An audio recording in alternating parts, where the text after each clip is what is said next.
Hey everyone! Alright, so here's our next tutorial, and it's kind of creepy when I saw it because you can still...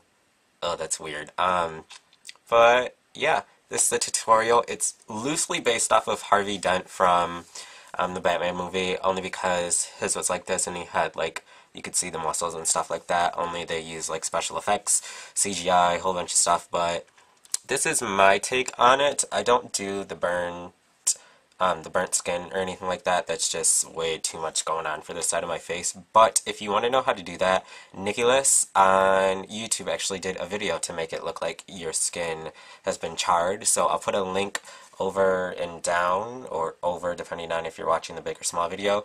I'll put a link over there somewhere in the sidebar so you can go check that out. But yeah, let's just go right ahead and get this tutorial started. Alright, so the first thing that I actually did is I just went in with this, it's a darker color lip liner, and I just etched out the shape that I'm going to give this.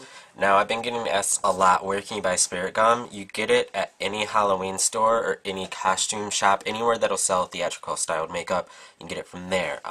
Since Halloween's only like a few days away, chances are good, your best bet is to get it from a Halloween store or anything like that. I know Spirit Halloween carries a Spirit Gum. Mine's Ben Nye, but any of them will work all the same. So, yeah, you can pick it up wherever. But now that I have this all drawn on, I'm going to go in with the Spirit Gum, and I'm actually going to fill in the entire area. Now, the reason I use the Spirit Gum in this whole area is because I want a little bit extra security for my fake skin to stick to, so having that Spirit Gum layer on is just going to give this a little something extra to hang on to. So all this is just fake skin, scar wax, scar putty, mortician's wax. It's got many different names. They come in different like quality levels. This is just from a Halloween store, so it's not really like mortician's wax or nose putty or anything like that. But yeah, again, you can get this at a Halloween store for really cheap. I think this was like $3 or $4. But I'm just going to go in with this and my little spatula, and I'm going to apply it in the whole area that I just applied the Spirit Gum. I only did this layer really thin, and that's because I'm going to do another glob of fake skin around everything so you can see all the dimensions, so it looks like all of that skin is missing.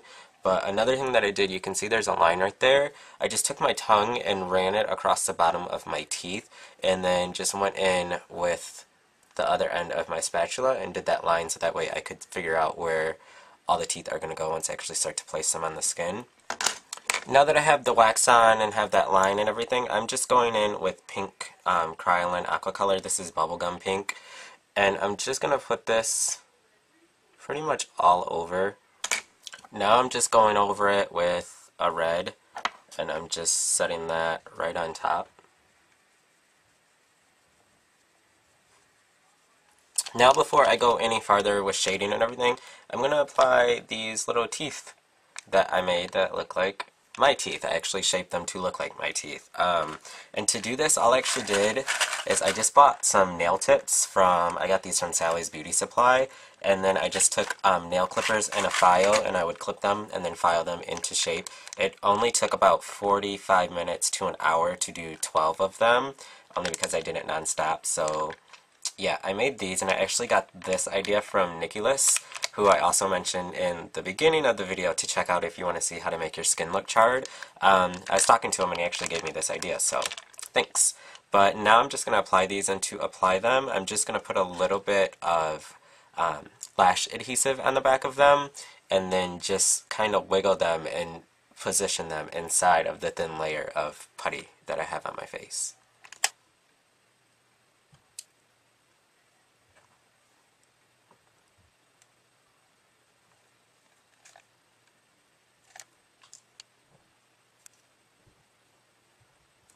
So I have them attached, and right now it doesn't look like much, but you can see I can move my mouth perfectly fine, and the teeth move with it. But now I'm going to attach the muscles, and the way that I made those is I just took a little itty bitty container of puff paint. You can get that from a craft store, fabric stores, anything like that, and I just took a red one, and I used one of these little sheet protectors, and then I just made like lines and made different shapes and everything with that, and then I let it dry all day because That way they just peel right off.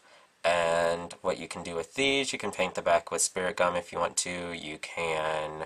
Um, you can put lash adhesive on them, do whatever you want, and then you can actually just stick them where you want them, and you can also cut them to whatever shape you want. So I'm just going to go in and play around with these for a little bit, and then I'm just going to glue some onto everything that I have on. So I have everything on how I want it, where I want it. This little guy right here had one hanging off, so I decided that I was just going to leave it there, and then I'll work around it, make it look like the muscle actually broke off. But now I'm going in with just a black eyeshadow, and then very, very lightly I'm going to do shading, like on the bottom of the teeth, around the teeth.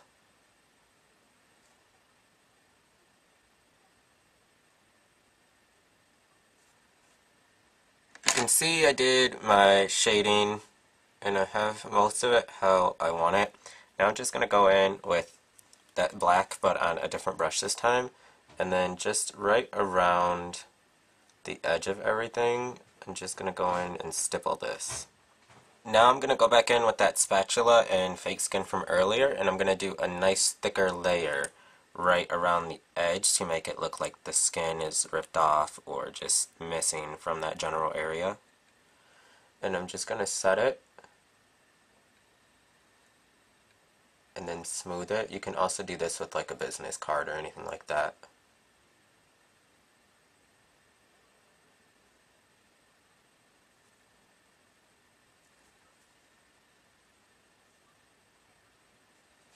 Okay, so I have the skin on all the way around, as you can see, and so what I'm going to do now, since it's too light for my skin, it'll either be too light or too dark for your skin, I'm actually just going to go in with a concealer and then help to blend it into my skin even more. You can already see I blended my edges, so I'm just going to do a little concealer on top of it and set it with the powder, and then we'll move on. The concealer is on. I used the powder. It made me realize I didn't blend the edges on this as good as I could have. So just make sure you really focus on blending those edges in. You can't really see them. It just depends on how the light hits certain areas. Like you can see there's fake skin there. But then I just took some petroleum jelly and then I mixed in a little bit of a red pigment and a blue pigment just to get that color. And now I'm just taking it on the back of a Q-tip. I removed the cotton from it, but it's nice, thick, and goopy. And then I'm just going to apply this on the inside of the open wound. So once you have the fake blood on, it looks like that. So it's complete. Yeah. Hope this tutorial is helpful to some of you. And until my next one, I will talk to all of you soon. Bye.